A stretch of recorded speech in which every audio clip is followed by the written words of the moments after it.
And we have an official upset alert complete. I'm your host, Good Energy, Tennis After Dark, testing 1, 2, 3, testing 1, 2, 3, 4. As always, this coverage is brought to you via the Doctrine of Fair Use, the Fair Dealing, and the Digital Millennium Mac. That's right, guys. Coco Gauff up a set.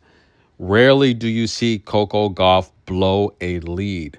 After winning 82% of her first serves in the first set, it went all downhill from there. What had happened was Little Italy, short center of gravity, very tough to deal with despite an ankle injury. Now, I talked about her knee. To me, after having watched both of these ladies play literally hundreds of matches, I can tell when something is wrong with the player that I'm familiar with. Jasmine Paolini was not 100% today. And in fact, aside from the knee, she had to call the physio for an apparent ankle injury. And for those of you that have never had an ankle injury, this is pretty much how it happens, right? You roll your ankle and right away you feel the pain.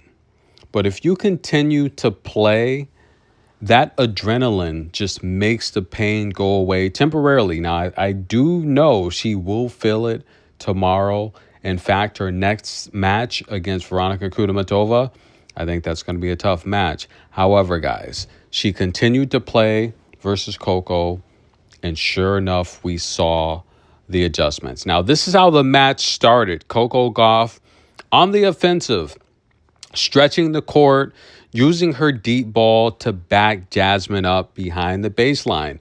This is not where Jasmine wants to be. Why? Because Coco Gauff, that means she's getting to the backhand. She's going down the line. I mean, her jump backhand looked beautiful.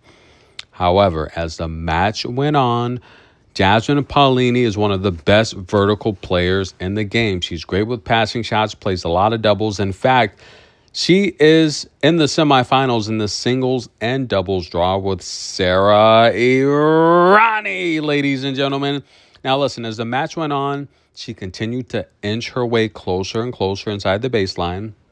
And that's where Coco does not want to be when she's facing Jasmine. Now, I talked in the pre-match video how Jasmine, she is so fast and explosive, but she uses her speed to really attack with the forehand. She has a short center of gravity.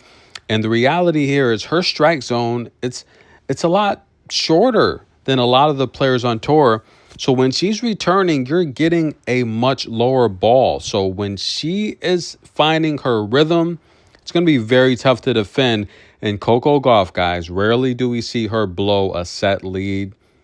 Yeah, she did it today, ladies and gentlemen. After winning 82% of her first serves in the first set, her numbers just dropped and dropped. And Jasmine literally lost 57% of her first serves in that first set. But she bounced up to the mid-60s, and she was able to close this match out. But again, I told you how this match would go. Jasmine would win a set. Now, when Coco won the first set, it seemed like she could put this away in straight sets. But Jasmine, she's a fighter. She's relentless. And she's so fast and explosive. And for Coco being the fastest player on tour, in my opinion, I think the consensus would agree with me, playing someone with a shorter center of gravity that's also athletic, it's tough and you have to make adjustments. But Jasmine will stretch the court with her forehand. She wants to attack with the forehand. But if Coco can't get to the backhand, as we saw in especially that third set, Jasmine's going to have her way, and she did just that today. Now, she would thank the crowd for being respectful and cheering for her, but she would also just congratulate Coco and just acknowledge how tough and how great of a player Coco is. Now, Jasmine knew this would be a challenge. She was not looking forward to this match, just stating how good Coco is on hard and how she beat her last time 2 years ago in Cincy. But I just think Coco lost a little bit of focus. But the key to me was really the double faults. 16 double faults overall.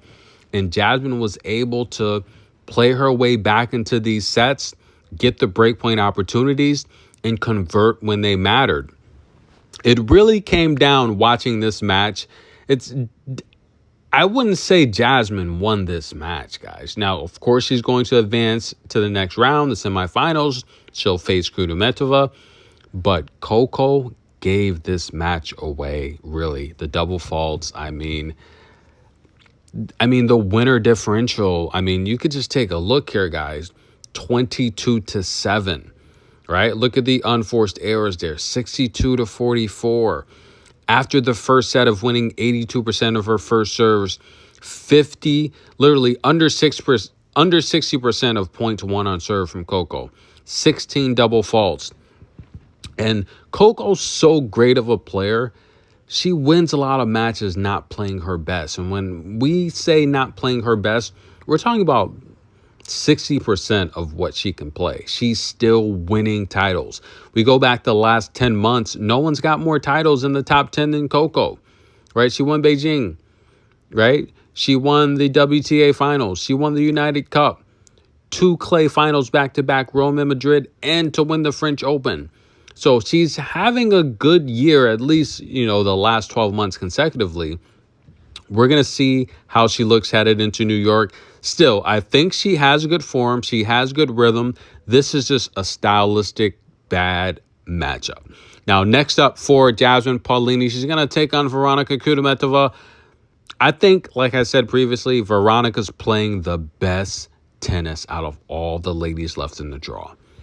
I don't see how Jasmine's going to defeat Veronica. That ankle, she's going to feel it tomorrow.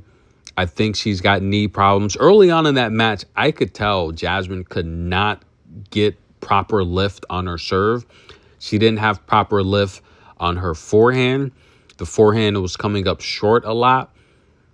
Coco gave the match away. That's really what it came down to. I don't think Veronica's going to give the match away. I think Veronica defeats Jasmine. Jasmine, 16-1 underdog to win this tournament. I don't think it's going to happen. Now, on the other side of the draw, Iga and Elena Rybakina. I think Elena wins that match. And the reality is, this is probably Elena's title to lose. Stefanos is back in her corner, the best when it comes to end match adjustments. Now, I do think in terms of Coco, she's got great coaching. I like JC. I like MD. I like what they're doing. Again, she's had the best year out of all the big names on tour. I think she's fine, guys. She's headed to New York. The most popular player on tour, the highest earning player on tour. She's got to get to New York. Jasmine wins. Italy fans, ciao bella. Jasmine Paolini, a.k.a. Little Italy, in the semifinals in singles and doubles. Can she become a champ? We'll see. It's going to be tough because Veronica's playing good tennis. Congratulations. Jasmine defeats Coco. We'll be back. Tennis in a minute.